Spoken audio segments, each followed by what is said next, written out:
Welcome to Wallpaper channel, and in today's video I'm going to show you how to change wallpaper in your Samsung Galaxy A16 phone. Now the first thing you have to do is touch and hold on the home screen, and at the bottom you can see wallpaper and style option. Then just tap here. After that go to change wallpaper, and that's it. From here you can change your wallpapers. From here you can set featured wallpaper, graphical wallpaper, colors wallpaper, and anything as you want. Also, if you want to get more wallpaper, just tap on this icon.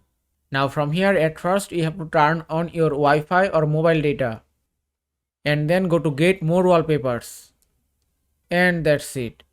From here you can download unlimited wallpaper for your phone. Now if you go back, if you want to set this graphical wallpaper, just select it.